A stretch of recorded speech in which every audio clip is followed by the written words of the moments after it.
Story 1. 3 years ago, I was hunting in the Namaji State Forest in Minnesota. If you know anything about this area, there are wetlands everywhere. Swamps and sinkholes litter the land. It's like nothing I've ever seen. This land is tough and mean, and if you go in unplanned and do not mark your way out, there's a good chance no one will ever see you again.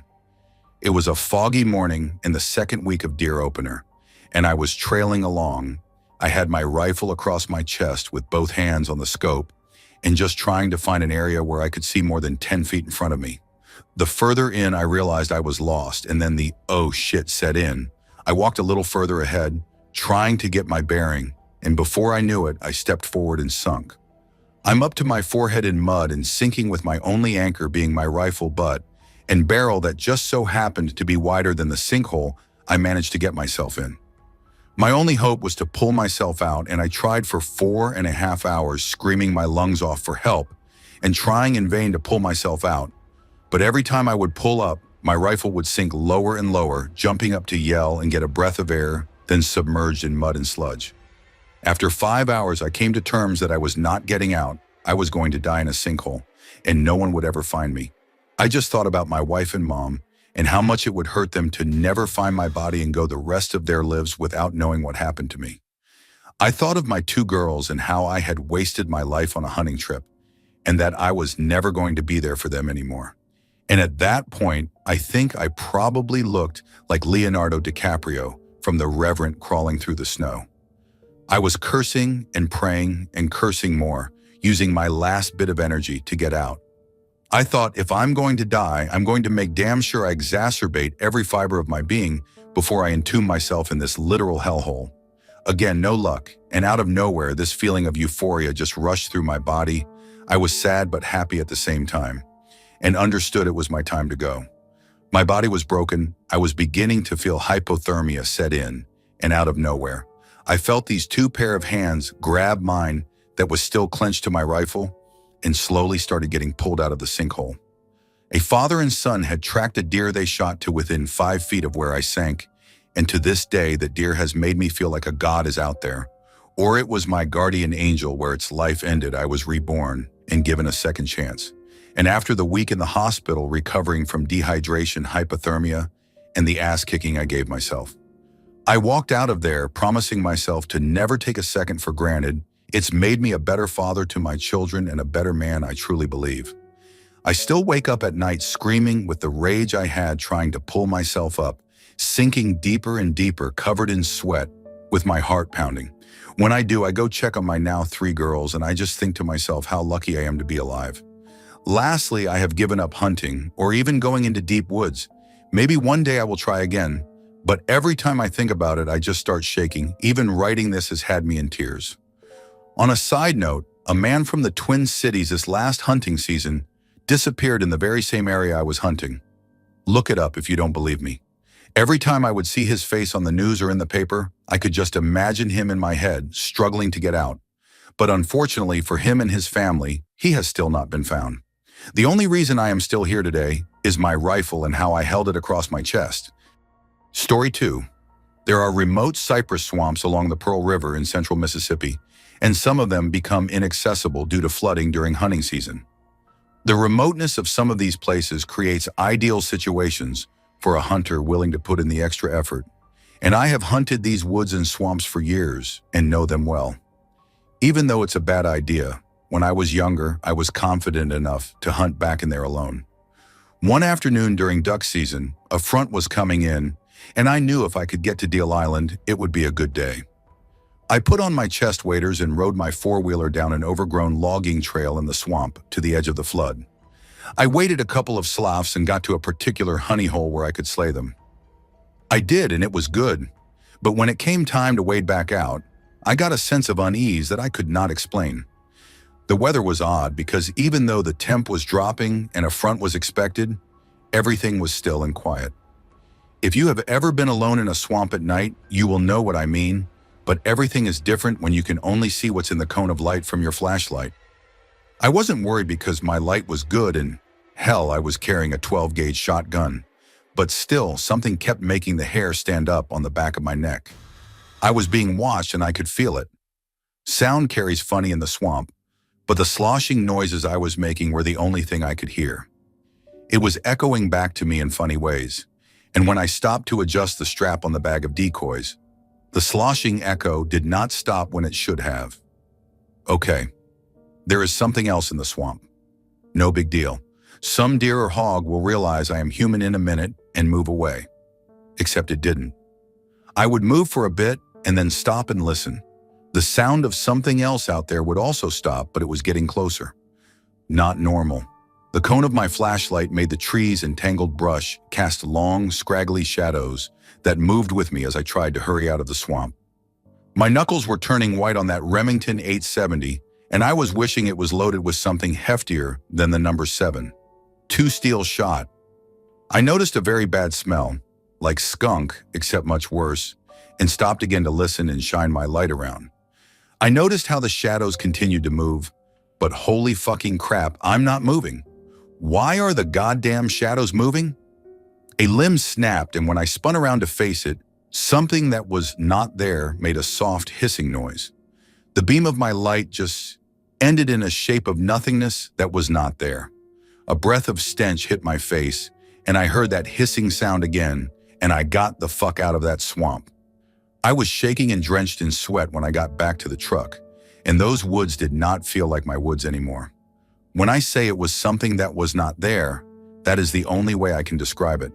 My light hit it, and there was a shadow behind it, but there was nothing there. Something in that swamp scared the crap out of me, and I do not want to know what it was.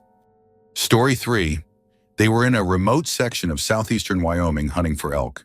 Like any good elk hunter, they were up at 3:30 to stake out their spot and watch the herd patterns before daylight. As they were driving up to the spot, a figure appeared in their headlights, and by their silhouette, it wasn't a hunter.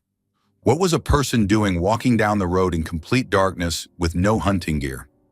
My dad was driving, so he slowed to a crawl in his truck, and his buddy prepared his sidearm, as this had foul play written all over it. When they could distinguish the figure in the headlights, they saw it was a girl in a tank top and underwear, wearing no shoes. They stopped and verbally checked her status out the window, as there could have easily been somebody staked out in the sagebrush, ready to ambush. When it was clear she was severely hypothermic and bleeding from her feet, they got out and let her in the truck cab. From there, it had to have been a terrifying experience for that girl. I sure wouldn't want 2 middle-aged rednecks picking me up 40 miles from any town. They cranked up the heat full blast and drove her to a nearby country gas station, where they were regular customers and friends with the owner and his wife, who was a retired nurse. When the girl could finally articulate her words, she told them that she and her boyfriend drove out there to drink and have sex. When she started having a seizure during sex, he lost his temper, grabbed her shoes, and threw them into the sage. When she got out of the car to find them, he peeled off, leaving her in near-freezing temperatures in her skivvies. She estimated she walked about 4 miles on a dirt road before my dad found her. It's a good thing hunters start early, because she easily could have died. Story 4. My father and I were following a trail for a while, so we decided to take a break and catch our breaths. I sat on a log off the trail, and my dad stood on the edge of the trail waiting for me to get up. I hear some movement and scan around, and I see a man, dressed casually, walking quickly down the trail with a Glock in his hand. He is not following the trail, he is just walking toward my dad with haste. Before he comes up to my dad, he asks if he's seen anything. Pretty normal. I keep an eye on him because I don't believe he was there to hunt. I think he was there to make sure my dad hadn't seen anything he wasn't supposed to. He wasn't dressed like a hunter, he didn't walk like a hunter, and it was deer season, and he decided he would take his Glock out to get a deer. I wasn't buying, so I put a round in the chamber and watched them talk. He seemed to be confident until my dad mentioned that he was here with me and gestured in my direction. I nodded and made a half-assed wave. He seemed to lose interest in us and ended the conversation shortly after and turned around and walked back the way he came, just about as fast as he walked up to us. It worried us a bit, but we continued. We haven't been back to that area in a while. My dad told me that there have been drug busts near that area in the past. This isn't a supernatural tale, just an experience that made me not want to go back to that area. Story 5. In September this year, I was hunting antelope out near the Red Desert in Wyoming. I had just shot my antelope and was walking about 150 yards out to where he dropped so I could tag and begin field dressing the animal. I should mention I'm about 40 miles from the main road, and I had not seen another human or vehicle since I got off the main road.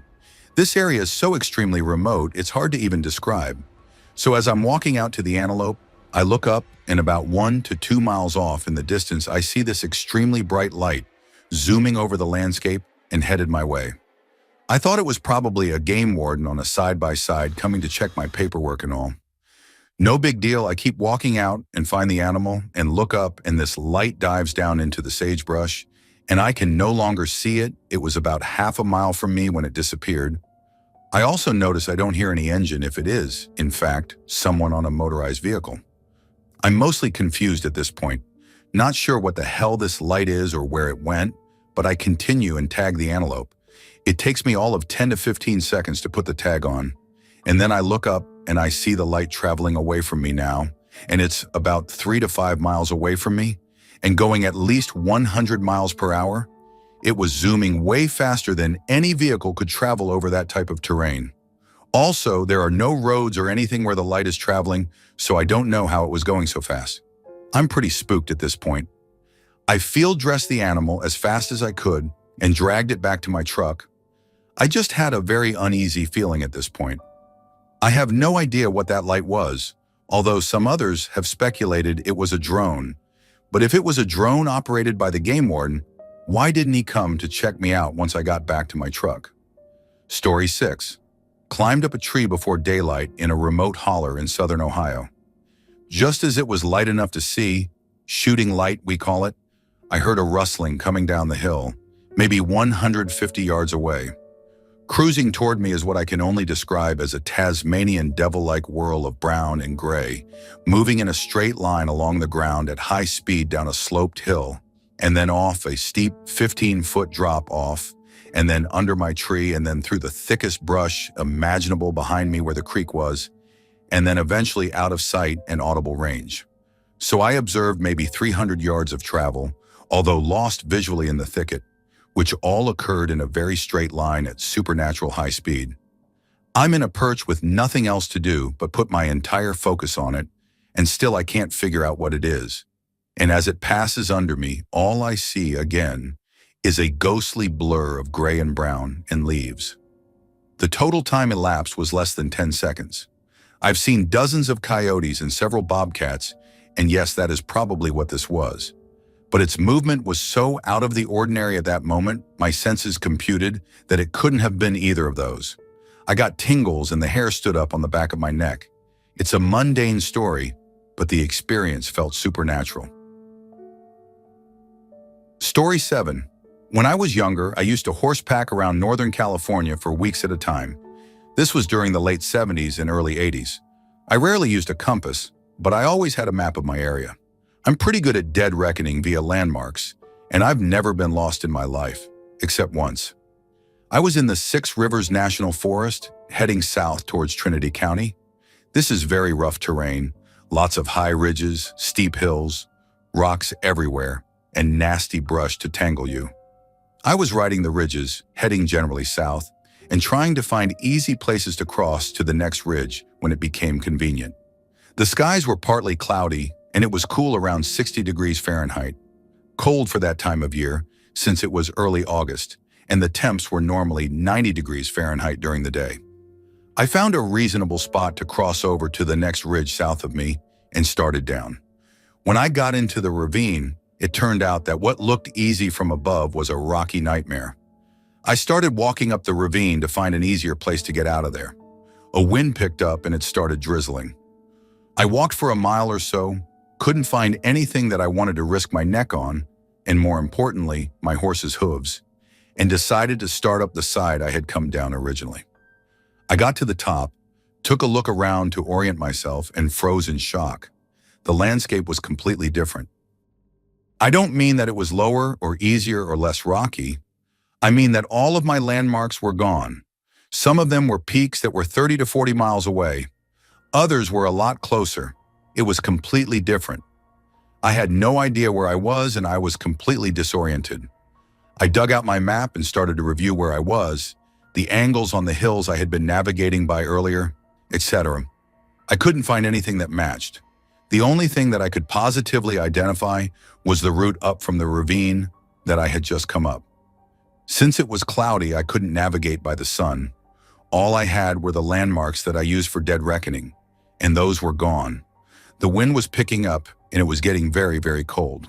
I almost expected snow. I had no idea where I was, so I decided to backtrack to my last known position and see if I could pick up where I left off. I started down the hill, got to the bottom of the ravine, and started in the opposite direction up the ravine. This time I was very careful, watching for signs of my passage before, and the hill I came down in the first place. It stopped raining, the wind died down, and the day started to warm up. I found my original trail down the hill, started back up, and got to the top.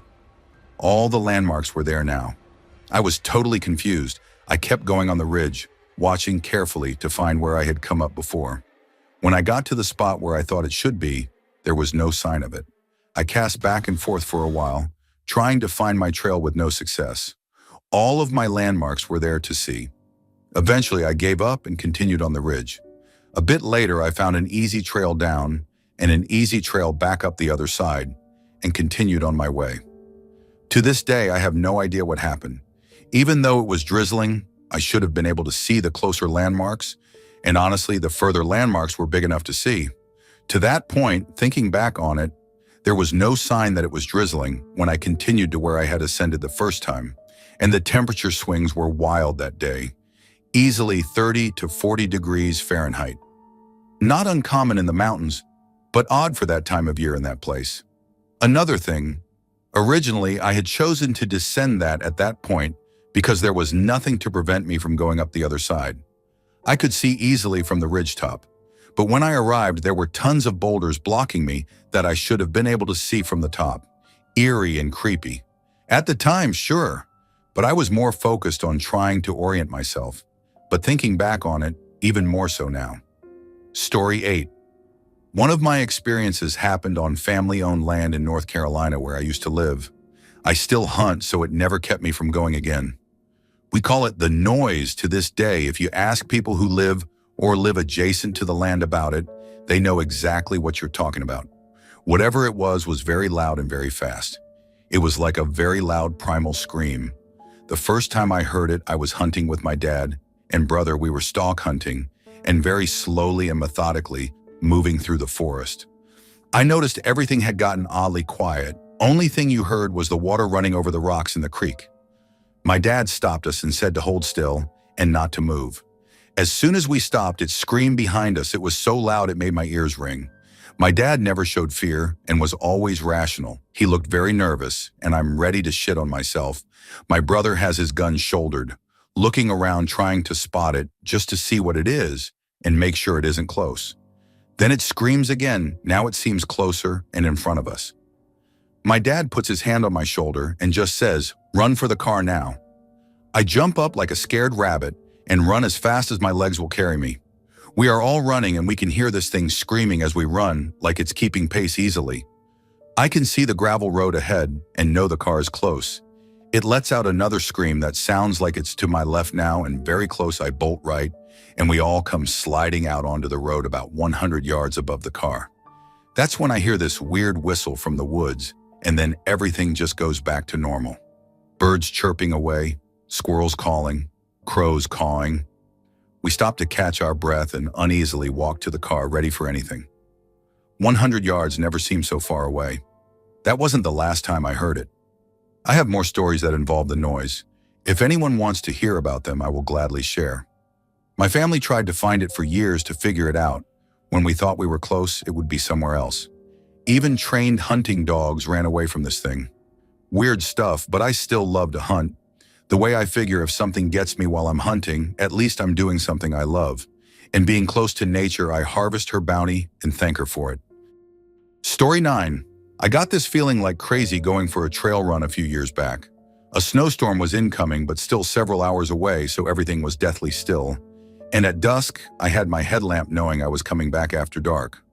Gorgeous evening for a run in a forest I'm extremely familiar with. I got a kilometer in, and that feeling just careened into me, going from, hey, kinda uneasy to paralyzed in about 10 seconds. Sudden urge to pee, completely unwilling to move, every leaf crunch was like thunder. The thing is, my brain filled it in with a vision of what was up. My brain gave me this mental image of an indistinct predator on the other side of the small hill ahead of me. It knew I was here. It was looking for a snack just before the snow came in, and it was just waiting. I felt like prey, and now I know what deer feel like when they get caught in headlights. It was the freakiest thing. It felt like a predator-prey mind meld. I tried for a second to be like, oh, I'm just paranoid, and tried to take a couple of steps forward, and it felt like a physical brick wall in front of me. Couldn't do it, not a chance. I got out there after standing dead still for like 2 minutes. No birds, no squirrels, no small creatures, bumbling in the leaves.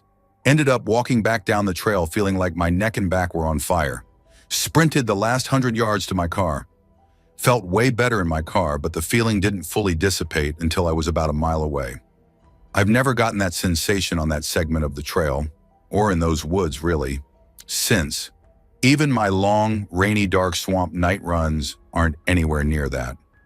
My brain may have just run away with my imagination there, but I'm okay with that. I'd rather listen on the off chance I'm right. Story 10. By far the scariest thing that has ever happened to me in those mountains was an hour-long lightning storm that ended up putting me and 2 of my buddies in quite a bit of danger. 5 of us came up together in a Jeep Wrangler and a Hummer, and while on our way, we got a phone call from someone saying they would meet us. Great.